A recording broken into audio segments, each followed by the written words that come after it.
Right, so I say I'm doing this YouTube thing and I want to do a video on trepanation. Yeah, that.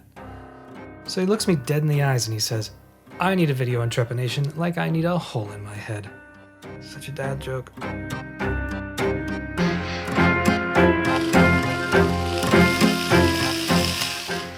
Hi, everybody. Welcome back to Inkademic. I'm your host, the Professor, and on this episode, we're talking about trepanation, which is, more or less, drilling a hole in your head. So when did this procedure begin? Well, it's old. Really old. It dates back to 6000 BCE in Europe, between 6000 and 8000 BCE in Asia, and 10,000 BCE in northern Africa. It's usually considered the oldest known surgical procedure, period. So while evidence of trepanation has been found all over the globe, the most prehistoric skulls with trepanation holes have been found in what's now modern-day Peru. And you might be thinking, wow, you'd be lucky if you survived that. But survival rates were not actually that bad. For example, between 400 and 200 BCE in Peru, the survival rate was, sure, about 41%. Not awesome. Fast forward to between 1000 and 1400 CE, and the survival rate jumps to like 91%.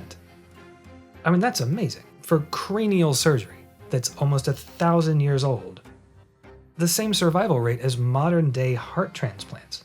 Heck, there was one Peruvian skull that was found with 7 different trepanation sites in it, so they survived at least 6. Later on in the Incan period, between 1400 and 1550 CE, thereabouts, the survival rate did drop to between 75 and 83. But when you think about it, the survival rate of cranial surgery in the American Civil War was about 50%, and that didn't even get better until around World War I. So really, if you thought this was your only means of survival, it wasn't a bad bet, presuming you lived in Peru between 1000 and 1400 CE, that is. So you might be wondering how we can actually tell what the survival rate was for cranial surgery that happened 1,000 years ago. And it really all comes down to the healing. And you can actually tell if someone died immediately or in the short term or survived for a very long time. So let's run down through those real quick. Immediate death, no healing whatsoever in the bones. It's just the wound. That's it. Pretty good sign the person died immediately or on the table, as you would say. If someone survived in the short term, usually means they survived about 2 weeks and likely died of infection. But you can tell because there is some bit of healing going on in the skull.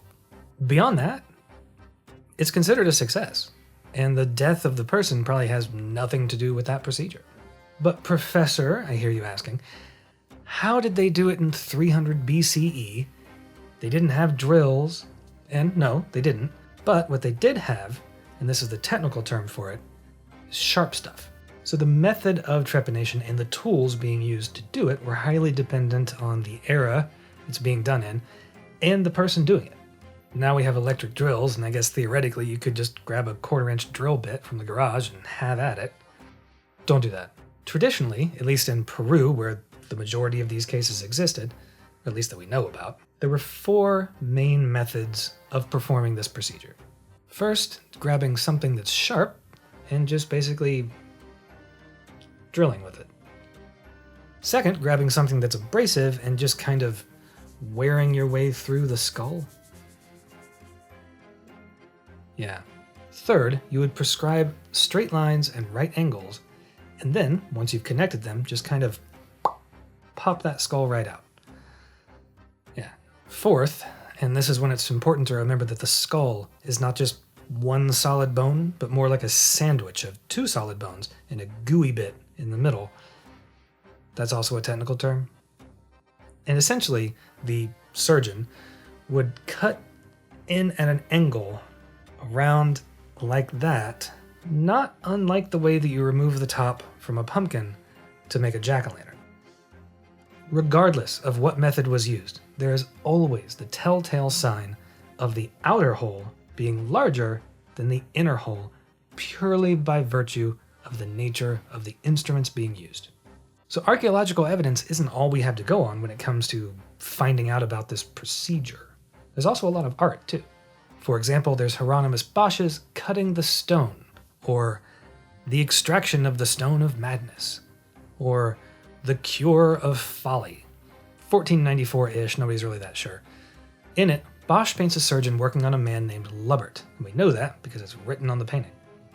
Dr. Lorinda Dixon, though, asked the question that since what's being removed from Lubbert's head is actually a flower, and not a stone or an obvious piece of the skull, if the painting isn't really just a send-up of the quackery that was modern medicine at the time.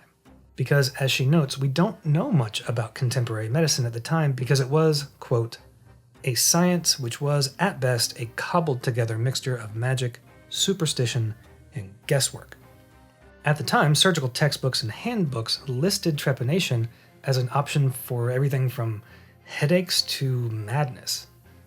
And this is demonstrated by this woodcut by Hans von Gersdorff from 1517 that was found in a surgical textbook, Book of the Art of Healing Wounds. Then there's The Surgeon by Van Hemison, 1555, which apparently shows a surgeon removing a walnut from a man's head, but whatever works. It's not all woodcuts and paintings, though.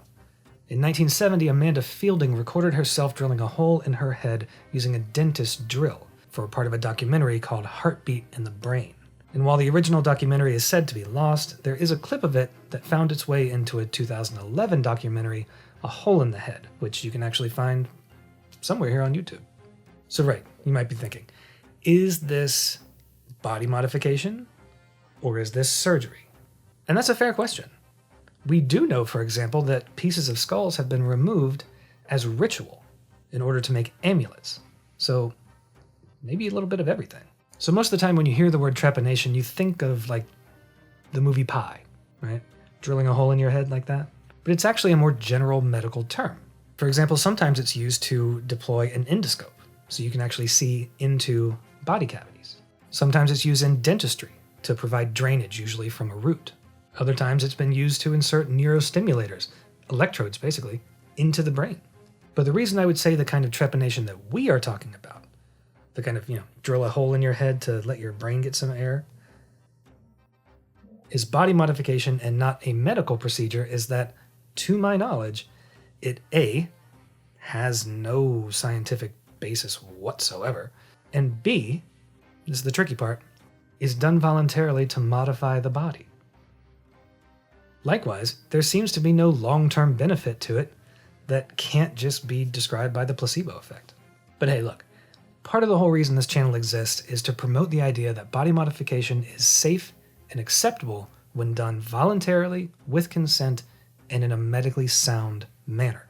So while all this trepanation sounds really painful, it's not painful? Hitting that subscribe button, clicking on that little bell, and getting notified every time one of these videos drops. And be sure to check here for another video that you may like more than a hole in the head. Dad joke.